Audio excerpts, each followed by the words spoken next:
Hello everybody, welcome to the Christmas podcast. As you can see, I'm dressed up. Ashley didn't want to dress up because, well, I think he was too busy tweeting about Lee Mather and F1 2017. As you know, but yeah, this is Ashley, or Ash Richardson F1. Yes. And the dog. And the dog, and we have Frank. Frank the French Bulldog. Oh, you got chest. There you go. See, we've got all Christmas. It's all Christmas. All Christmas, yeah. But welcome to the Grid Watchers podcast, episode 47, I think. Yeah, it's 69. 69. It's episode 69. Let's move this tree so it's in the way. But we just thought we'd end the season with a little podcast, talking about sort of some news and the rest of it, as we usually do for these podcasts. But I think we should start off, Ash, with Ferrari and the head of Ferrari blaming Vettel for the failure of Ferrari this year, really, which is unfair because it's, well, a lot of it, I guess you could blame Seb for one or two things, but not the season, and the car wasn't fantastic, was it? No, so Mark Ioni has come out this morning and said that mate, stop me. Has come out this morning and said that Vettel needs to be less emotional in 2018, and you can say partly he has a point. You know, he said that, you know, we've given him the car in 2017, he's got to be less emotional in 2018, and I'd say that, you know, you've got Baku and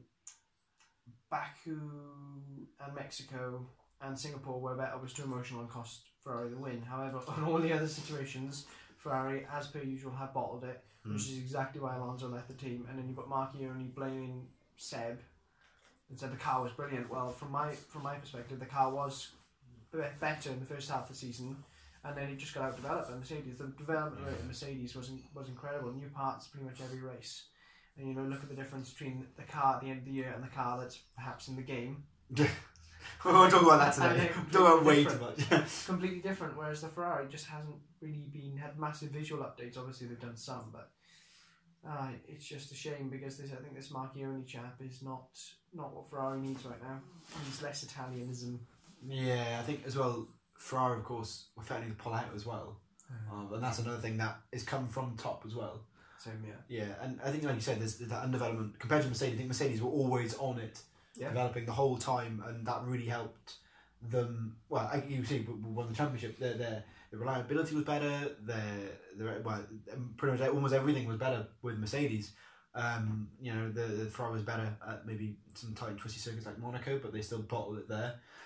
So, you know, it's just, that's Ferrari at the moment, and hopefully they can kick up, because we want a competition now, don't we? We don't want to see a one-horse race like it's been for a long time in F1. I know Ferrari did pick it up this season, but, you know, Mercedes won the last 4 years now. Mm-hmm. Yeah, and it's just, and a big regulation change as well, which has not happened in the history of the sport. Exactly. So, yeah, I know. Hopefully Ferrari come back into it, and, you know, we can see them do a lot better, but we'll have to wait and see. Really, won't we? Hopefully. Oh, there's the dog. There is a dog, yeah. Ow. Welcome to the most unprofessional podcast on the internet, as usual with the Grid Watchers. Yeah, exactly. So, JJ knew he was talking about engine parity in his interview with Natalie Pinkham, and, you know, you could say that we had engine parity in the 2010 to 2013 years. You know, the Renault was a little bit down, but the drivability was better, and Red Bull dominated. So I don't think it's completely down to engine parity. This standardisation that they're going to be brought in 2020 will go some way towards that, but you know, it does need to have some element of engines, but you still need to be able to have a package that's better in some places than others, compared to other cars, and then be able to compete. But this, I think, the major flaw is the regulations themselves. Yeah, I think I agree with you there. It's just, that's we'll talk about it later on, what we expect for 2018. But I think it's the regulations that have really hampered the sport and hampered, you know, so many other things. And hopefully we'll see something different soon. But I guess, like you said, wait until 2020 until we see a big difference, I guess. Yeah, and until they change, you will have the person on pole, one person in second place winning the race, unless something like Baku happens. Yeah, but that's once in a blue moon, isn't it? Something like that happening. So you won't get that because you just can't follow people, you can't race them. And then not only is the downforce lost, but you can't stay too close because then your engine and all your power unit stuff overheats, so you're putting damage on the engine as well. So you'll continually see these 2-second gaps at least between people processional races like Abu Dhabi. Abu Dhabi was the tip of the iceberg, really. It was just that is the regulations. All the other places you've had different reliabilities and different strengths and weaknesses.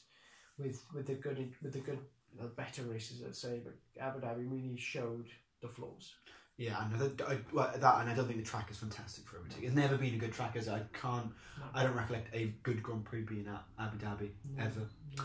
So yeah, hopefully that Ferrari can pick it up, and hopefully we see these changes come in soon. But the next topic I wanted to talk about, Ash, was Alfa coming back into the sport. They've taken part ownership from Sauber.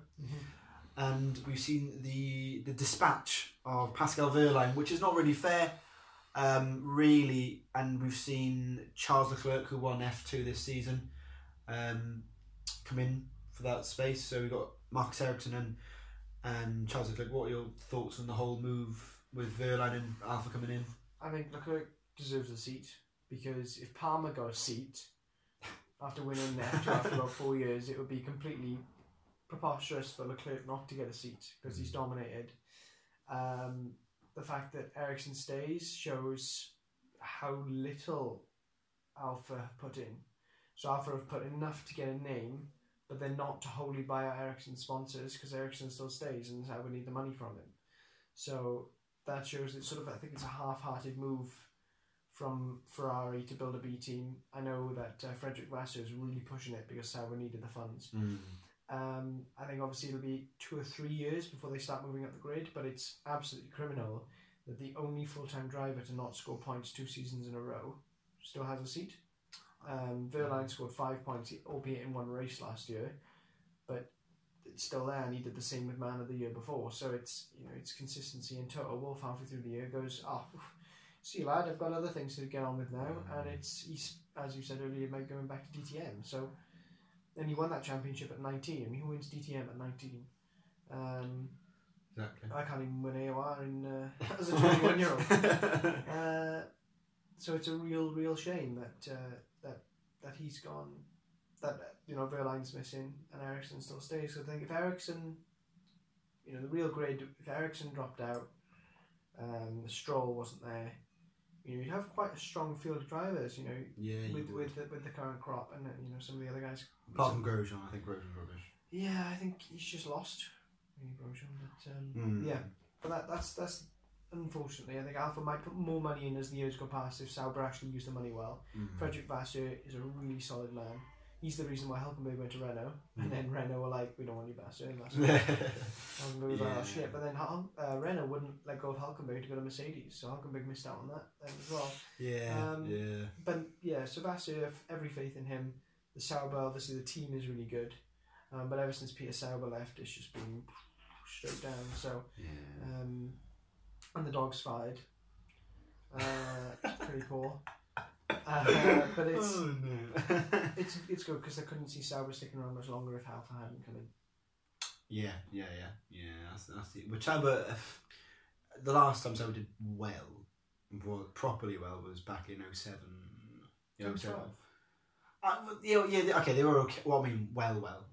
Oh right, being like a proper competitor. Whereas in 2012 it was like they made the best of a hard up situation. They had a few podiums. 2 or 3 podiums, didn't they? Yeah, they did alright. And then 2013 was more of the same once Hülkenberg got used to the car. Yeah. And then ever since, I think 2015 showed a glimmer of form in the first half of the year. And ever since, it's just been back to the grid job. Yeah, I think with Sauber, I think that was also to do with the amount of money in the sport, and we've talked about in previous podcasts how bringing in standardised parts for F1 cars, which I personally think is a good idea, which will help equal out the field, and then that also reduce costs, and that will allow other teams to come into the sport. We've had Aston Martin coming in as engines, we've got Cosworth want to come back, and there's someone else who do endurance engines. I'm not 100% sure what they are. They do the Lola. Do you know Lola Endurance? They do their engines. But I think their eyes are set on 2020 with the current regulations. That the stuff that's been sort of thrown out there by Liberty Media. Aston Martin are going to come in, I think it's as early as either next year or the year after, as a title sponsor for Red Bull. Right. As just to get in the sport and start feeling their way around to see what they can really do with it. But these hybrid engines are so expensive. You've only got another 3 seasons. End of 2020 is the end of the Concord Agreement. So a lot of teams won't put more money in, so you will see Mercedes now still at the top. Ferrari put a bit more money in, yes. Renault said in 2014 they weren't willing to spend as much as Mercedes and Ferrari, and they're still not doing so. But with a works team, maybe they'll put a bit more money in, maybe they'll just sort of keep going and see what they can get in 2020, you don't know, 2021 I should say. Well, I guess maybe the lower team thinking, oh, well, there's no point investing that money, we might as well invest it for when 2020 regulations come in, and then we can get a head start. Just sort of tread water now. Yeah. That's not, well, I guess that's not a bad idea, really. It's not a bad idea, but then of course you get the next couple of years of just the same positions and people not moving. Yeah, that is the issue, unfortunately, but I guess we'll have to wait and see, aren't we, with that. Definitely. But the next thing, Robert Kubica, he did the final test in Abu Dhabi, and he wasn't fantastic compared to Sirotkin, who was on the slower tyre. And it seems it's between those two for that seat now, more so Sirotkin, who will be paying 15 million per season, which is it's less than Stroll, but it's crazy money. And Williams used to be a fantastic team, you know, in the 80s and 90s. You know, we had Senna, Mansell, some great drivers racing there, and they've just gone downhill now. 2 paid drivers for Williams. You would have never thought we would see that, but that's where they are now, unfortunately. Yeah, so they had that one with Pastor Maldonado, but to have 2 is ridiculous. And there's, I think there's a reason why Sirotkin isn't actually in F1 already, considering he's been like a test driver since 2014. Obviously he's talented, but the reason he's managed to get in now is because Kvyat has dropped out. Kvyat's backers and the backers of the Russian Grand Prix are putting everything behind Sirotkin to get that drive. Sirotkin, as you said, now pays 50 million for a 2-season contract, so 50 million a year. Stroll may be on less paying for his contract, but his dad puts a lot more money into Williams behind the scenes. He's very much an influential part and influential in who gets that second seat too. I think Sirotkin might show him up. And not that I don't think Stroll's talented, I just think Stroll's not really... You know, there wouldn't be talk about the cash, and he wouldn't have binned it in testing if there's, done all these poor moves during the season. I mean, even at the end of the season, he's still there fighting the car massively, and hopefully, obviously, the Williams wasn't particularly good, but Paddy Lowe will have more of a hand in next year's car. But it just seems interesting that Claire feels that it's money over talent, and it just doesn't work. I mean, look at Maldonado, he won one race, but he cost the team more than sort of a mediocre driver would have over the years that he raced there. And it's, Williams' car was really good in 2012, and he just got one good result out of it, and the rest of it was just shambles. So it's a shame, but it's strange to see the direction that they're going, and people are unhappy because of Williams, the history, the pride, the culture of the team that they're doing this, and unfortunately, it's all going to sort of fall apart towards the end of the decade when they realise that they may have some cash and they may have a half decent car, but then they've got, well, poor drivers driving it. And they're relatively poor, of course, they're fantastic drivers, but compared to the people on the grid, some people waiting in the wings, the people who are in Formula E, the people who are in WEC who can't get into F1, it's sad that they get the drive instead.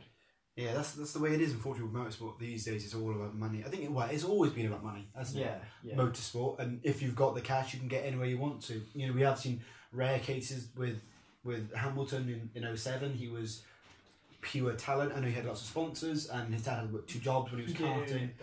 Yeah, but we've rarely seen that again. And that's the trouble with motorsport. It's money talks, talent doesn't so much. Yeah, especially these days, especially with the current regs and how expensive it is to develop these cars and buy the engines. I think it's they're talking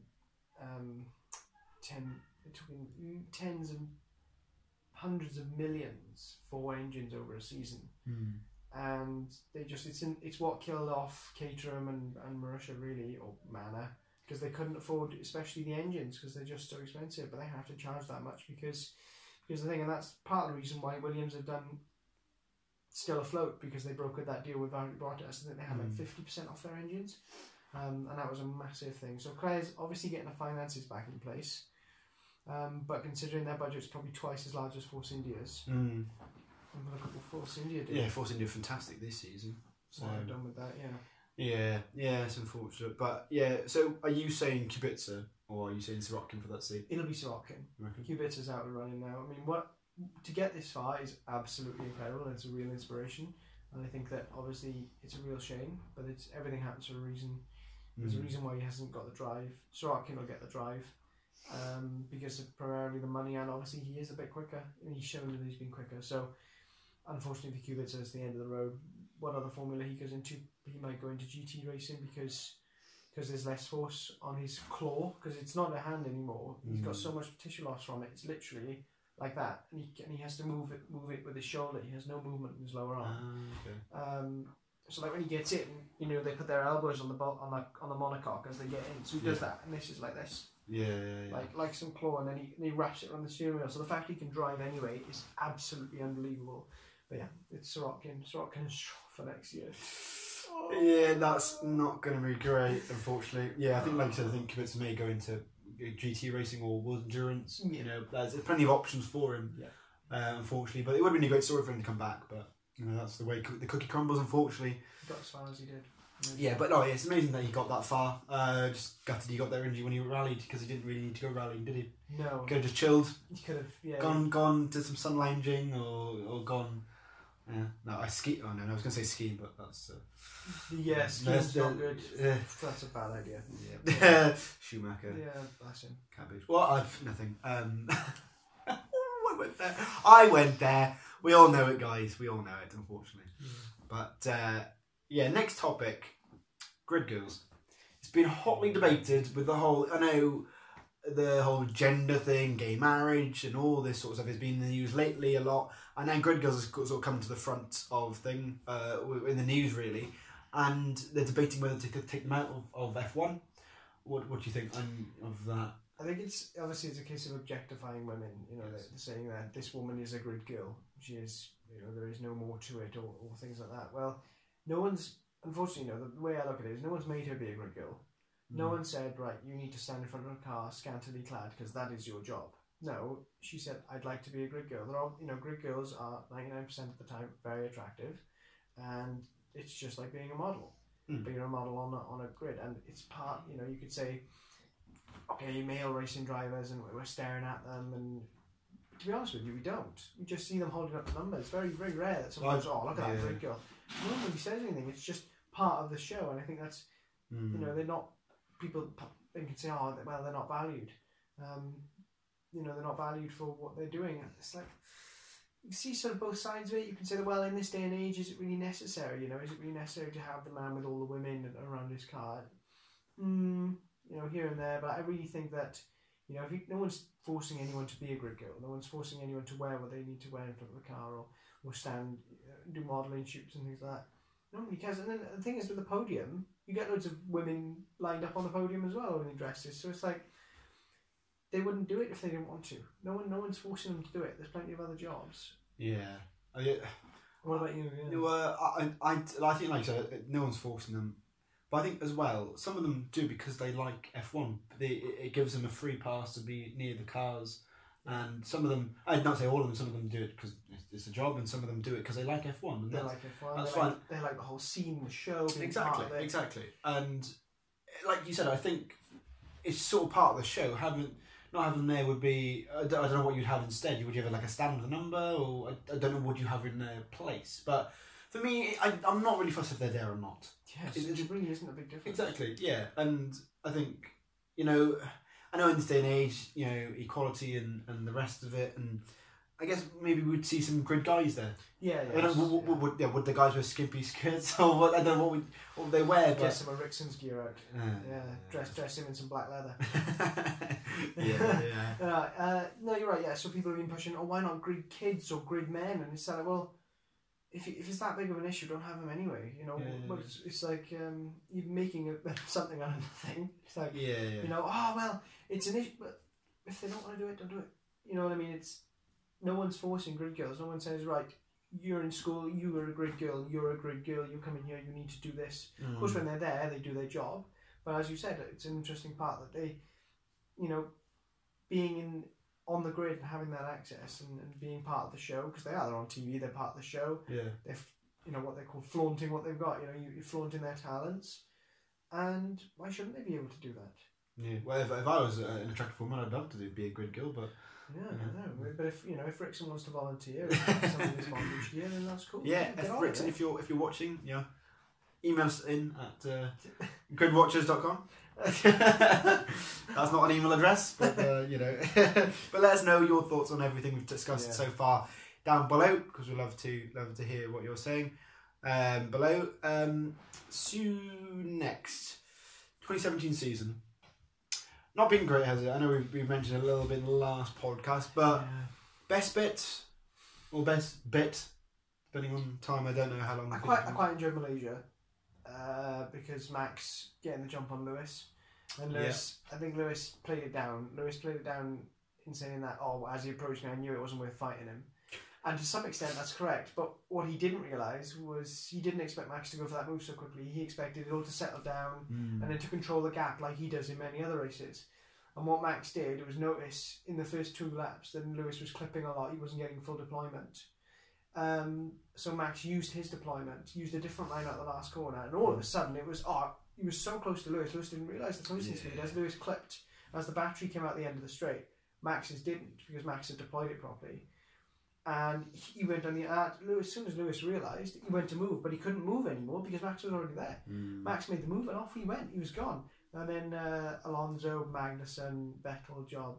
That was really good. So Alonso held up Vettel for a little bit. Vettel got all voicey on the radio. That was very interesting. Just Alonso saying, "Hey, I'm still here. If I had a better engine, you can't get past me in the corners." And then when he battled Magnussen at turn 1, and then Magnussen pushed him wide. But this is Alonso. So Alonso went smashing down the inside turn 2. There was heavy contact. So he came on the radio and was like, "Hülkenberg is right. That Magnussen guy's an idiot." Or something along those lines. It was brilliant. I quite those 2 bits where every time Alonso pokes his head up and goes, "Hey, remember me?" It's really good. So, they rated unfortunately, they rated the Hamilton-Alonso overtake in Mexico as one of the best of the season. And it's like, not really, considering the power difference is over 200 horsepower. Hamilton went past him, almost went past with DRS. Alonso outbraked him, went up the inside, was side by side, and then obviously Hamilton got past. So the end of the move is okay, but the fact that Hamilton got past isn't a big thing. You know what I mean? It's not like, well done. But that's the real issue for me. It was anticlimactic with Ferrari dropping the ball. Yeah. And then the aero regs really ruined it for me. I enjoyed the 2016 season more, even though it was only really Mercedes winning at all. Red Bull had the odd win, and Ferrari had one. I think no, they didn't win 2016. Red Bull had the odd win, but I really feel that it was a more enjoyable season. When there were battles, they were better, they lasted longer, people followed more closely. There was a battle in the team and Mercedes. Whereas this year, it's been whoever's won on pole or in seconds. I can't follow, my engine's too hot, too much tyre scrub. So, I mean, that's a shame. Yeah, there aren't not many highlights. I think, I'm trying to think of one now. I usually think of stuff ahead, but I honestly can't think of many good. China was a good race, I guess. That was. But I think a lot of the races are exciting because there was crashes, and that's not why I watch a sport. And I like for overtakes and guys racecraft and all sorts, but it hasn't been exciting. Like you said, people can't follow each other. Like Russia, was it 4 overtakes on track or something like that? And that was awful. I know. And of course, it culminates in Abu Dhabi then, doesn't it? Oh, exactly. And no one overtakes there either. Obviously, the track's not led itself to overtakes, but still, that was just, it was dismal. Really dismal. Yeah. And of course, that, we need such into tracks. It's like, no, look at the IndyCar regs, look at the people voicing their concerns on Twitter. And yet Jean Todt gets re-elected as FIA president. It's like, well, no. Yeah. To be honest with you, I don't like the way the cars look. I don't like. It's so heavy as well. That's really, really evident. I was watching a Kimi Räikkönen pole lap, the Tyrrell Martin shed from 2007, and the car is just how late he can brake, the rotation, the dynamics of the car just look fantastic. Whereas now he just, I think it was Hamilton in Brazil was the worst one, where he had a fantastic setup and a fantastic strategy, The amount of understeer was gross, especially when he was in dirty air. I mean, I think he came up behind someone in dirty air. I think he was coming up to pass Max. I think he was, and he was just turn and wait and wait and wait and wait, and then a bit, and then turn and wait and wait and wait and wait. And it's not that it's driving or anything. It's just that it's just really boring. It's really, very, very dull. That's the trouble. Yeah. Hopefully, the next topic is the 2018. But let us know what your best bits of 2017. Well, not much of it, but we probably missed bits out. Yeah, sure we did. So let us yeah, a lot of the missed out. Yeah. I say Ricciardo's triple overtake in Baku was pretty good. That was good. Yeah, I'm surprised. You could see how he modulated the brake there because he hit it hard. Realised that Stroll didn't really see him coming and was like, "Oh, I'll just slip in there." Yeah. And he just released the brake and in it went like it was like that was really good and that's what won him the race. But Force India should have won that race. Yeah, he should have really. Yeah, they were on target to win that. Yeah, but you can still see me. I was wondering if the tree was in the way. Block your our shitty Christmas tree, there's no decorations on it. It doesn't light up. Yeah. Christmas on a budget by students. What do you expect? Yeah, I'm surprised it wasn't cardboard. Yeah, we managed to find it in the tip. So salvaged it from a charity. Look, this Santa even does noise. Ready?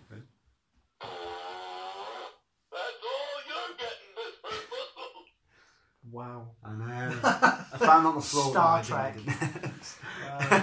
But 2018 coming up was start of March, isn't it? F1 20 in Australia. Yeah. What are we expecting? I know we've got Halos coming in, unfortunately, so I'm not looking forward to that.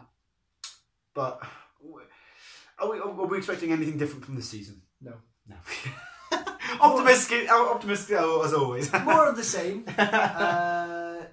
Obviously, you'll have the halo now, so you'll have a big sort of flip flop in front of your face. And on the TV cam as well, it'll look like a basketball hoop. So you'll get like yeet, Kobe. Trying to do that. I think more of the same. The regulations are stable. Adrian Newey was brought in March last year to have a bigger hand because Red Bull messed it up. So he will have more of a hand. He's talking about Natalie Pinkham. He said he worked quite extensively on 2018 car. That'll be a bit more of a contender, but yeah, then again, how many laps can a Renault engine do before it goes bust? True. And I'd say if that depends on Renault's car, because as we've seen this season, they'll just give someone dud engines if they want to beat them in the championship, right? Yep. Cyril Abiteboul, playing his usual tricks. So I think it'll still be a 3-horse race for wins. Should it be Red Bull might get the odd one. I think they'll be closer to Ferrari, but I still see Mercedes. I think Ferrari won't make much of a step forward. And that's the thing with Ferrari, they got a half decent car and then the next couple of years are crap. So you've got 2010 they fought for the championship, 2011 meh, 2012 they fought for the championship, arguably the car was about the third best and Alonso managed to drag it up. 2013 meh, 1 win. 2014 crap. 2015 decent car, they got a few wins. 2016 crap. The car was okay in the first few races and then other than that it was just not the strategy messed it up. 2017 good car. Towards the end of the season they were outdeveloped, and then I think this year they'll just not really move anywhere and Red Bull will get closer. And Mercedes will walk again, so it'll be the interesting bit will be how far Renault can move up the grid. Yes. What McLaren are going to do with a dud Renault engine, and if Bottas can pull his finger out. Yeah, that will be interesting. That'll be the deciding part. Yeah, it'll be interesting to see how Toro Rosso do with the Honda. I bet when they signed the contract, then maybe that was a mistake. Shouldn't have really signed up. But maybe Honda will put it out of the bag. But apparently, I heard from who was it? I think it was Mark Priestley that Honda wanted to go with this concept at the start of 2014. However, McLaren told them they wanted their size 0 and change the components of the engine around to fit their size 0 concept of a really narrow car at the rear. So Honda wanted to do this in 2014. They didn't. They had to do a different concept, which they scrapped at the end of 2016. So, but then the rate of progress this year from Honda has been fantastic. But then at the end of the year, Fernando is still just sitting there in the DRS of the Williams on the straight. So he's in DRS, he's on full power mode, you can see him hit overtake. Just sitting there like... Not going anywhere. You know, and you can hear the revs, just like, I think it was the start of the race, where like he was in the slipstream of, I think it was a Force India, he ducked out because he got really close, and the Force India just went straight away, and it was like, you could hear the Honda revs just dip, like, and he dipped back in then to try and make another move, and ended up going wide. But yeah, as I said, I don't lay full blame at Honda because McLaren put them about 4 years behind. But we'll see what they pull out this year. Yeah. I think, like you said, I agree with you, the halo's coming in and it's going to look horrendous as well on the game, which neither of us going to buy because it's going to be shit. Because it's a sim, right? Yeah, I think it's a sim. It's a sim, and they go for realism. Yeah. I think, yeah. No! Yeah, I won't be buying that. Oh no, our video stopped recording. That was it. We still fine, still with the mic. So apologies, the last couple of minutes is going to be we'll just put a picture of our faces instead. Yeah, put Rickson's head on a grid girl. Perfect. I can do that in Photoshop because I'm the best graphics maker on Twitter. On time. Get your crayons out. Get my crayons out. Crayons. But no, I do think that I think Toro Rosso might do better because they don't have as much expectation. So I think McLaren put a lot of pressure on Honda, and of course, you know, pressure doesn't really keep your head straight, right? So Toro Rosso have less expectations, so possibly might get some sort of relationship there. And of course, it's an evaluation the whole deal was meant to be an evaluation for Red Bull for 2019. The Renault deal ends either 2019 or 2018 season, I'm not sure. So it was meant to be an evaluation, and a couple of months later, Aston Martin right, we'll be a title sponsor and we'll be an engine provider in 21. So this could end up as a Red Bull Honda. Should Honda do enough with Toro Rosso? Potentially. Just as a stopgap to get to 21, essentially. Yeah, it could be. Because then, if the regulations are right, the managing director of Aston has said we will make an engine in 21. If the regulations go the way they are currently, the way they're saying that they'll go. So that's about it. Yeah. No. Well, we'll have to wait and see. We can't. And if only we could know the ins and outs of Red Bull and Toro Rosso and the rest of the team. They definitely know what they're doing. I think there's a big... I think one of the teams on the grid that really know what they're doing are obviously Mercedes, Red Bull, and Force India are the teams that I think really, really have very clear thinking, very clear design path, and they just feel that... I just feel that there's no clouding or confusion. You know, Ferrari, it's all Italian and all this... Marchioni, with the Italian meme, you've got Marchioni one side saying something and someone else saying something else, and this guy's not doing enough and that guy's not doing enough, and it was this guy's fault and that guy's fault. You don't hear that in Force India, you don't hear that in Mercedes, you don't hear that in Red Bull, where Red Bull can blame Renault. But other than that, you know, they didn't say, all they said, we got some correlation issues. They didn't say, we went down the wrong design path, it was the wrong thing to do. They didn't say that, they just said, look, we didn't end up thinking what we got, they were thinking what we get. So look for them to make decent strides next year, but it's the regulations that need. A lot of people on Twitter talk about ground effect, and 2018 for IndyCar are going to be using more ground effect, and if that happens, then we'll get some good racing. But until then, we're not doing anything. I think I agree with all your points, and I don't know. I think I'm not going to watch it. I will still watch F1 because it's F1. We'll both still watch it. Won't play it.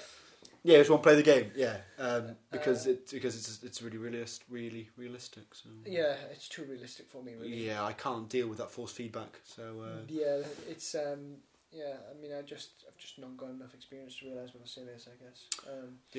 But talking about how cars are heavy, the Halo is about 25-30 kilos. Oh, is it? So it's going to make them even heavier. And Lewis Hamilton, that's one thing. You know, I'm not a massive fan of Hamilton. Not really, you know, I enjoy his driving, it's just the way he promotes himself. I'm not really enjoying. But Hashtag blessed. You know, but he is his own person, let's put it that way. He's one of the big advocates saying his cars are just too heavy, and that Mercedes did look pretty lumpened when they were driving it, especially in Monaco and things like that. It looked really difficult to drive. So I'm for reducing the weight considerably. But they are going to do that. So for 2021, they get rid of the hybrid system, hybrid turbo part. So the heat recovery from the turbo, we're still going to have the ERS as big as it is, but we're going to be able to manually deploy as well, which they can do to some extent today, but they have different maps for deployment, whereas then they'll go back to more of a curse system where they can manually deploy, and that'll reduce some of the weight. So, we'll see, but at the moment, it's just far too heavy. Yeah, I think I agree with you.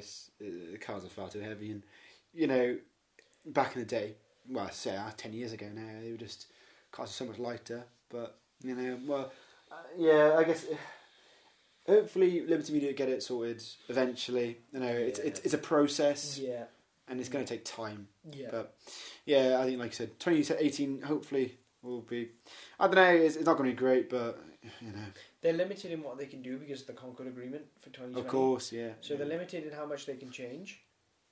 That's why the F1 logo came out so fast after the last race, because that was Eccleston's contract of that F1 logo ended at the last race. So as soon as that race ended, it was new logo. Yeah.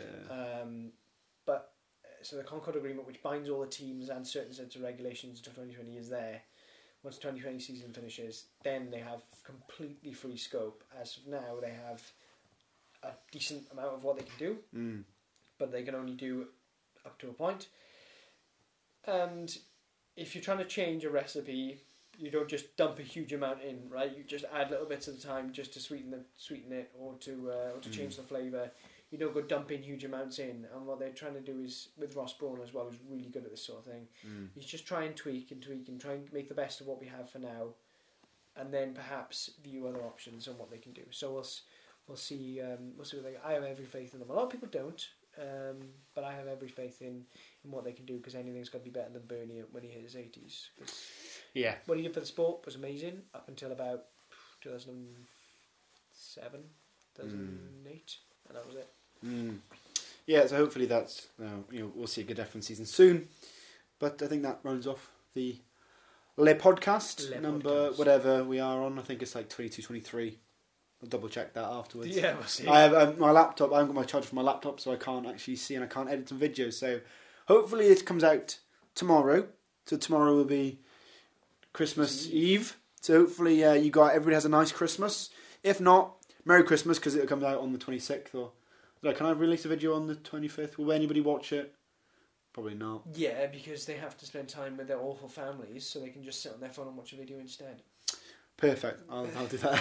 Family time is terrible. Yeah, just watch a video instead. Yeah. So thanks for listening, guys. Thank you for listening to our Christmas podcast, the first ever Christmas podcast, and we shall be back in the new year for a testing podcast, hopefully. Yeah.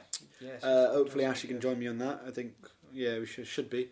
That'll be interesting. Hopefully Karun Chandok does some of his awesome analysis, because that has been phenomenal this year. Yeah, he has been very good, hasn't he? So hopefully he does some of that for the testing, and I can share some of that with you. Just nick some of his stuff. Yeah, just nick his transcript. Oh, it's fantastic. Yeah. So thanks for listening, guys. Merry Christmas, and we shall see you in 2018. Good night.